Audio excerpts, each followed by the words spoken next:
August 13ರಂದು ಕರ್ನಾಟಕದಲ್ಲಿ ಏನಾಗಲಿದೆ ಗೊತ್ತಾ? ರಾಜ್ಯದಲ್ಲಿ ಅಖಂಡ ಕರ್ನಾಟಕ ಬಂದ್ಗೆ ಕರೆ ನೀಡಿದೆ. ಅದರಲ್ಲೂ ಈ ಬಂದ್ ಬೆಳಗ್ಗೆ 6 ಗಂಟೆಯಿಂದ ಸಂಜೆ 6 ಗಂಟೆಯ ಒಳಗೆ ನಡೆಯಲಿದೆ ಎಂದು ಕನ್ನಡ ಪರ ಸಂಘಟನೆಗಳು ತಿಳಿಸಿವೆ. ಆದರೆ ಈ ಜನಸಾಮಾನ್ಯರಲ್ಲಿ ಒಂದೇ ಒಂದು ಪ್ರಶ್ನೆ, ಬಸ್ ಓಡಾಡುತ್ತಾ, ಆಟೋ ಸಿಗುತ್ತಾ, ಓಲಾ ಉಬರ್ ಇರುತ್ತಾ, ಹೋಟೆಲ್ಗಳು ಓಪನ್ ಇರ್ತಾವ? ಇನ್ನು ಶಾಲಾ ಕಾಲೇಜುಗಳಿಗೆ ರಜೆ ಇದೆಯಾ? ಬ್ಯಾಂಕ್ಗಳು, ಪೆಟ್ರೋಲ್ ಬಂಕ್ಗಳು, ಆಸ್ಪತ್ರೆ, ಮೆಡಿಕಲ್ ಶಾಪ್ಗಳು ಏನಾಗುತ್ತವೆ? ಅಷ್ಟೇ ಅಲ್ಲ, ಮೆಟ್ರೋ ಸಂಚಾರಕ್ಕೆ ಬಂದ್ನ ಪರಿಣಾಮ ಇದೆಯಾ? ಈ ಎಲ್ಲಾ ಪ್ರಶ್ನೆಗಳಿಗೆ ಉತ್ತರವನ್ನು ಈ ವಿಡಿಯೋದಲ್ಲಿ ತುಂಬಾ ಸರಳವಾಗಿ ತಿಳಿಸಿದ್ದೇನೆ. ಆದ್ದರಿಂದ ವಿಡಿಯೋವನ್ನ ಕೊನೆವರೆಗೂ ನೋಡಿ. ಆದ್ರೆ ಮೊದಲು ತಿಳ್ಕೊಳ್ಳೋಣ, ಆಗಸ್ಟ್ 13ರಂದು ಬಂದ್ ಯಾಕೆ? ಕಾವೇರಿಯ ನೀರು ಹಂಚಿಕೆಯ ವಿಚಾರ ಮತ್ತು ಕರ್ನಾಟಕದಲ್ಲಿ ತೀವ್ರ ಚರ್ಚೆಗೆ ಬಂದಿದೆ. ಕಾವೇರಿ ನೀರನ್ನು ತಮಿಳುನಾಡಿಗೆ ಬಿಡುಗಡೆ ಮಾಡುವಂತೆ ಕಾವೇರಿ ನೀರು ನಿರ್ವಹಣೆ ಪ್ರಾಧಿಕಾರ ನೀಡಿರುವ ನಿರ್ದೇಶನವನ್ನು ವಿರೋಧಿಸಿ ಕನ್ನಡ ಪರ ಸಂಘಟನೆಗಳು ಮತ್ತು ವಿವಿಧ ಸಂಘಟನೆಗಳು ಆಗಸ್ಟ್ 13ರಂದು ರಾಜ್ಯವ್ಯಾಪ್ತಿ ಬಂದ್ಗೆ ಕರೆ ನೀಡಿವೆ. ವರದಿಗಳ ಪ್ರಕಾರ ಕರ್ನಾಟಕದಲ್ಲಿ ತಮಿಳುನಾಡಿಗೆ ಪ್ರತಿದಿನ 3500 ಕ್ಯೂಸೆಕ್ ನೀರನ್ನು 15 ದಿನಗಳ ಕಾಲ ಬಿಡುಗಡೆ ಮಾಡುವಂತೆ ಸೂಚನೆ ನೀಡಲಾಗಿದೆ. ಇದಕ್ಕೆ ವಿರೋಧ ವ್ಯಕ್ತಪಡಿಸಿರುವ ಸಂಘಟನೆಗಳು ಕಾವೇರಿ ವಿಚಾರದಲ್ಲಿ ಕರ್ನಾಟಕದ ಹಿತಾಸಕ್ತಿಯನ್ನು ರಕ್ಷಿಸಬೇಕು ಎಂದು ಒತ್ತಾಯಿಸಿವೆ. ಈ ಹಿನ್ನೆಲೆಯಲ್ಲಿ ರಾಜ್ಯದಾದ್ಯಂತ ಪ್ರತಿಭಟನೆ, ಮೆರವಣಿಗೆ ಮತ್ತು ಜಾಗೃತಿಕ ಕಾರ್ಯಕ್ರಮಗಳನ್ನು ನಡೆಸಲು ಸಿದ್ಧತೆ ನಡೆಯುತ್ತಿದೆ. ಬಂದ್ಗೆ ಯಾರೆಲ್ಲ ಬೆಂಬಲ? ಇದು ಕೇವಲ ಒಂದು ಸಂಘಟನೆಯ ಬಂದ್ ಅಲ್ಲ. ವಿವಿಧ ಕನ್ನಡ ಪರ ಸಂಘಟನೆಗಳು ಮತ್ತು ರೈತರ ಸಂಘಟನೆಗಳು ಬಂದ್ಗೆ ಬೆಂಬಲ ಸೂಚಿಸಿವೆ. ಇದರ ಜೊತೆಗೆ ಆಟೋ ಚಾಲಕರ ಸಂಘಟನೆಗಳು, ಖಾಸಗಿ ಸಾರಿಗೆ ಸಂಘಟನೆಗಳು, ಹೋಟೆಲ್ ಮಾಲೀಕರ ಸಂಘ ಸೇರಿದಂತೆ ಹಲವು ಸಂಘಟನೆಗಳು ಬೆಂಬಲ ವ್ಯಕ್ತಪಡಿಸುವುದಾಗಿದೆ. ಲಾರಿ ಮಾಲೀಕರ ಸಂಘ ಹಾಗೂ ವಕೀಲರ ಸಂಘವು ಬೆಂಬಲ ನೀಡಿರುವುದಾಗಿ ತಿಳಿಸಲಾಗಿದೆ. ಹಾಗಾಗಿ ಬಂದ್ನ ಪರಿಣಾಮ ಕೇವಲ ಒಂದು ಕ್ಷೇತ್ರಕ್ಕೆ ಸೀಮಿತವಾಗದೆ ಸಾರಿಗೆ ಮತ್ತು ವ್ಯಾಪಾರ ವಹಿವಾಟಿನ ಮೇಲೂ ಪರಿಣಾಮ ಬೀರುವ ಸಾಧ್ಯತೆ ಇದೆ. ಹಾಗಾದರೆ ಆಗಸ್ಟ್ 13ರಂದು ಏನಿರುತ್ತೆ? ಮೊದಲನೆಯದಾಗಿ ಆಟೋ ಸಂಚಾರ. ಆಟೋ ಚಾಲಕರ ಸಂಘಟನೆಗಳು ಬೆಂಬಲ ಸೂಚಿಸಿರುವ ಹಿನ್ನೆಲೆಯಲ್ಲಿ ಕೆಲವು ಪ್ರದೇಶಗಳಲ್ಲಿ ಆಟೋ ಸಂಚಾರ ಸ್ಥಗಿತವಾಗಿರುವ ಸಾಧ್ಯತೆ ಇದೆ. ಆದ್ದರಿಂದ ಆಗಸ್ಟ್ 13ರಂದು ಬೆಳಗ್ಗೆ ಮನೆಯಿಂದ ಹೊರಡುವವರು ಪರ್ಯಾಯ ಸಾರಿಗೆ ವ್ಯವಸ್ಥೆಯ ಬಗ್ಗೆ ಮುಂಚಿತವಾಗಿ ಯೋಚಿಸುವುದು ಉತ್ತಮ. ಓಲಾ ಉಬರ್ ಚಾಲಕರ ಸಂಘಟನೆಯ ಬೆಂಬಲದ ಹಿನ್ನೆಲೆಯಲ್ಲಿ ಕ್ಯಾಬ್ ಸೇವೆಗಳ ಮೇಲೂ ಪರಿಣಾಮ ಬೀರುವ ಸಾಧ್ಯತೆ ಇದೆ. ಆದರೆ ನಗರದಿಂದ ನಗರಕ್ಕೆ ಪರಿಸ್ಥಿತಿ ಬದಲಾಗಬಹುದು. ಬಸ್ಗಳು ಓಡಾಡ್ತಾವ?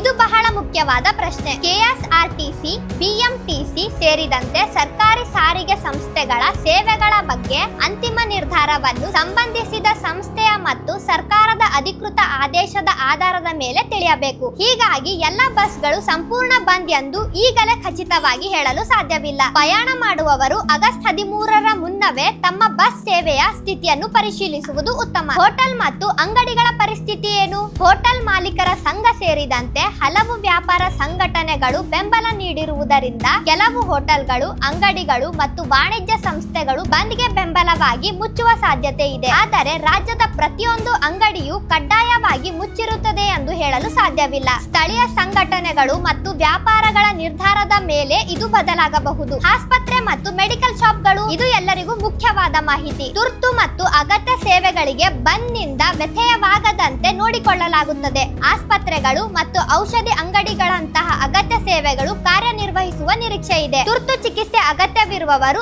ಆತಂಕ ಪಡಬೇಕಾಗಿಲ್ಲ. ಆದರೆ ನಿಮ್ಮ ಪ್ರದೇಶದ ಸ್ಥಳೀಯ ಪರಿಸ್ಥಿತಿಯನ್ನು ಗಮನಿಸುವುದು ಮುಖ್ಯ. ಪೆಟ್ರೋಲ್ ಬಂಕ್ಗಳ ಸೇವೆಯ ಕುರಿತಂತೆ ಸ್ಥಳೀಯ ಅಂತಿಮ ಸೂಚನೆಗಳು ಬದಲಾಗಬಹುದು. ಹೀಗಾಗಿ ಆಗಸ್ಟ್ 13ರಂದು ದೂರ ಪ್ರಯಾಣ ಮಾಡುವವರು ಸಾಧ್ಯವಾದರೆ ಮುಂಚಿತವಾಗಿಯೇ ವಾಹನಕ್ಕೆ ಇಂಧನ ತುಂಬಿಸಿಕೊಳ್ಳುವುದು ಉತ್ತಮ. ಬ್ಯಾಂಕ್ಗಳ ಕಾರ್ಯಾಚರಣೆ ಕುರಿತು ಅಂತಿಮ ನಿರ್ಧಾರ ಸಂಬಂಧಿಸಿದ ಬ್ಯಾಂಕ್ಗಳು ಮತ್ತು ಅಧಿಕೃತ ಸೂಚನೆಯ ಮೇಲೆ ಅವಲಂಬಿತವಾಗಿರುತ್ತದೆ. ಆದ್ದರಿಂದ ಬ್ಯಾಂಕ್ನಲ್ಲಿ ಮುಖ್ಯ ಕೆಲಸವಿದ್ದರೆ ಆಗಸ್ಟ್ 13ರ ಬದಲು ಮುಂಚಿತವಾಗಿಯೇ ಮುಗಿಸಿಕೊಳ್ಳುವುದು ಸುರಕ್ಷಿತ. ಮೆಟ್ರೋ ಸಂಚಾರ. ಬೆಂಗಳೂರು ಜನರಿಗೆ ಇದೊಂದು ಮತ್ತೊಂದು ದೊಡ್ಡ ಪ್ರಶ್ನೆ. ನಮ್ಮ ಮೆಟ್ರೋ ಸಂಚಾರದ ಬಗ್ಗೆ ಅಧಿಕೃತ ಘೋಷಣೆ ಏನು ಮಾಡಲಾಗಿದೆ ಎಂಬುದನ್ನು ಆಗಸ್ಟ್ 13ರ ಮುನ್ನ ಪರಿಶೀಲಿಸುವುದು ಅತ್ಯಂತ ಮುಖ್ಯ. ಮೆಟ್ರೋ ಸಾಮಾನ್ಯವಾಗಿ ಸಂಚರಿಸಿದರೂ ಪ್ರತಿಭಟನೆಗಳು ನಡೆಯುವ ಪ್ರದೇಶಗಳಲ್ಲಿ ರಸ್ತೆ ಸಂಚಾರಕ್ಕೆ ಅಡಚಣೆ ಉಂಟಾಗಬಹುದು. ಆದ್ದರಿಂದ ಮೆಟ್ರೋ ಬಳಸುವವರು ಪ್ರಯಾಣದ ದಿನದಂದು ಅಧಿಕೃತ ಅಪ್ಡೇಟ್ ಪರಿಶೀಲಿಸುವುದು ಉತ್ತಮ. ಶಾಲಾ ಕಾಲೇಜುಗಳು ರಜೆ ಇದೆಯಾ?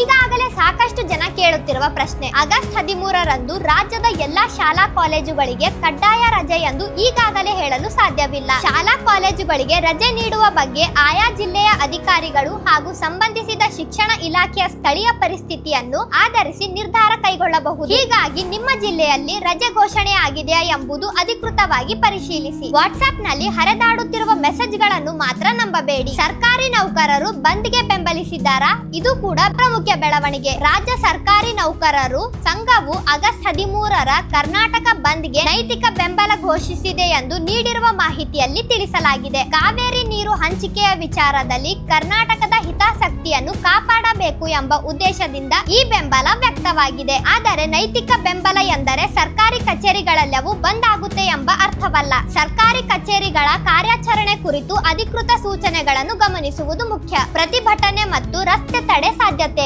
ಬಂದ್ ಸಂದರ್ಭದಲ್ಲಿ ರಾಜ್ಯದ ವಿವಿಧ ಭಾಗಗಳಲ್ಲಿ ಪ್ರತಿಭಟನೆ, ಮೆರವಣಿಗೆ ಮತ್ತು ರಸ್ತೆ ತಡೆ ನಿಲ್ಲುವ ಸಾಧ್ಯತೆಯೂ ಇದೆ. ಇದರಿಂದ ಸಾಮಾನ್ಯ ದಿನಕ್ಕಿಂತ ಸಂಚಾರ ನಿಧಾನವಾಗಬಹುದು. ವಿಶೇಷವಾಗಿ ಪ್ರಮುಖ ರಸ್ತೆಗಳು ಮತ್ತು ಪ್ರತಿಭಟನೆ ನಡೆಯುವ ಸ್ಥಳಗಳಲ್ಲಿ ಪ್ರಯಾಣಿಸುವವರು ಎಚ್ಚರಿಕೆ ವಹಿಸಬೇಕು. ಅನಗತ್ಯವಾಗಿ ಪ್ರತಿಭಟನೆ ನಡೆಯುವ ಸ್ಥಳಗಳಿಗೆ ಹೋಗಬೇಡಿ. ಹಾಗಾದರೆ ಆಗಸ್ಟ್ 13ರಂದು ಜನ ಏನ್ ಮಾಡಬೇಕು? ಮೊದಲನೆಯದು, ಅನಗತ್ಯ ಪ್ರಯಾಣವನ್ನು ಸಾಧ್ಯವಾದಷ್ಟು ತಪ್ಪಿಸಿ. ಎರಡನೆಯದು, ಬಸ್, ಕ್ಯಾಬ್, ಆಟೋ ಅಥವಾ ಮೆಟ್ರೋ ಬಳಸಬೇಕಿದ್ದರೆ ಪ್ರಯಾಣದ ಮುನ್ನವೇ ಸೇವೆ ಲಭ್ಯವಿದೆ ಎಂದು ಪರಿಶೀಲಿಸಿ. ಮೂರನೆಯದು, ಆಸ್ಪತ್ರೆ, ಔಷಧಿ ಅಥವಾ ತುರ್ತು ಸೇವೆ ಅಗತ್ಯವಿದ್ದರೆ ಮುಂಚಿತವಾಗಿಯೇ ವ್ಯವಸ್ಥೆ ಮಾಡಿಕೊಳ್ಳಿರಿ. ನಾಲ್ಕನೆಯದು, ಶಾಲಾ ಕಾಲೇಜುಗಳ ರಜೆಯ ಬಗ್ಗೆ ನಿಮ್ಮ ಜಿಲ್ಲಾಡಳಿತ ಅಥವಾ ಶಿಕ್ಷಣ ಇಲಾಖೆಯ ಅಧಿಕೃತ ಮಾಹಿತಿ ಮಾತ್ರ ನಂಬಿ. ಮತ್ತು ಮುಖ್ಯವಾಗಿ ವಾಟ್ಸ್ಆಪ್, ಫೇಸ್ಬುಕ್ ಅಥವಾ ಸಾಮಾಜಿಕ ಜಾಲತಾಣಗಳಲ್ಲಿ ಹರಿದಾಡುತ್ತಿರುವ ಯಾವುದೇ ವಂದಿತೆಯನ್ನು ಪರಿಶೀಲಿಸದೆ ಶೇರ್ ಮಾಡಬೇಡಿ. ಆಗಸ್ಟ್ 13ರಂದು ಕರ್ನಾಟಕದಲ್ಲಿ ರಾಜ್ಯವ್ಯಾಪ್ತಿ ಬಂದ್ಗೆ ಕರೆ ನೀಡಲಾಗಿದೆ. ಕಾವೇರಿ ನೀರು ಹಂಚಿಕೆ ವಿಚಾರವನ್ನು ಮುಂದಿಟ್ಟುಕೊಂಡು ಈ ಬಂದ್ಗೆ ವಿವಿಧ ಸಂಘಟನೆಗಳು ಬೆಂಬಲ ಸೂಚಿಸಿವೆ. ಆಟೋ, ಕ್ಯಾಬ್, ಖಾಸಗಿ ಸಾರಿಗೆ, ಹೋಟೆಲ್ ಮತ್ತು ವ್ಯಾಪಾರ ವಹಿವಾಟುಗಳ ಮೇಲೆ ಪರಿಣಾಮ ಬೀರುವ ಸಾಧ್ಯತೆ ಇದೆ. ಆದ್ರೆ ಆಸ್ಪತ್ರೆ, ಮೆಡಿಕಲ್ ಸೇರಿದಂತೆ ಅಗತ್ಯ ಸೇವೆಗಳ ಬಗ್ಗೆ ಆತಂಕ ಪಡುವ ಅಗತ್ಯವಿಲ್ಲ. ಇನ್ನು ಶಾಲಾ ಕಾಲೇಜುಗಳು ರಜೆ, ಸರ್ಕಾರಿ ಸಾರಿಗೆ, ಬ್ಯಾಂಕ್ಗಳು ಮತ್ತು ಇತರ ಸೇವೆಗಳ ಬಗ್ಗೆ ಅಧಿಕೃತ ಪ್ರಕಟವಾಗುವ ಅಂತಿಮ ಮಾಹಿತಿಯನ್ನೇ ನಂಬಬೇಕು. ಹೀಗಾಗಿ ಆಗಸ್ಟ್ 13ರಂದು ನೀವು ಪ್ರಯಾಣ ಮಾಡಬೇಕಿದ್ದರೆ ಈ ಮಾಹಿತಿಯನ್ನು ಮೊದಲು ತಿಳಿದುಕೊಳ್ಳಿ, ಆಮೇಲೆ ನಿಮ್ಮ ಪ್ಲಾನ್ ಅನ್ನು ಮುಂದುವರೆಸಿ. ನಿಮ್ಮ ಜಿಲ್ಲೆಯಲ್ಲಿ ಬಂದ್ನ ಪರಿಸ್ಥಿತಿ ಹೇಗಿದೆ? ಕಮೆಂಟ್ ನಲ್ಲಿ ನಿಮ್ಮ ಜಿಲ್ಲೆಯ ಹೆಸರನ್ನು ಬರೆಯಿರಿ. ಇಂತಹ ಕರ್ನಾಟಕದ ಪ್ರಮುಖ ಸುದ್ದಿಗಳಿಗಾಗಿ ನಮ್ಮ ನಿತ್ಯ ಕರ್ನಾಟಕ ಟಿವಿ ಯೂಟ್ಯೂಬ್ ಚಾನೆಲ್ ಅನ್ನ ಸಬ್ಸ್ಕ್ರೈಬ್ ಮಾಡ್ಕೊಳ್ಳಿ. ಈ ವಿಡಿಯೋ ಇಷ್ಟವಾದ್ರೆ ಲೈಕ್ ಮಾಡಿ, ಕಮೆಂಟ್ ಮಾಡಿ, ಶೇರ್ ಮಾಡಿ. ಧನ್ಯವಾದಗಳು. ಮತ್ತೆ ಮುಂದಿನ ವಿಡಿಯೋದಲ್ಲಿ ಭೇಟಿಯಾಗೋಣ.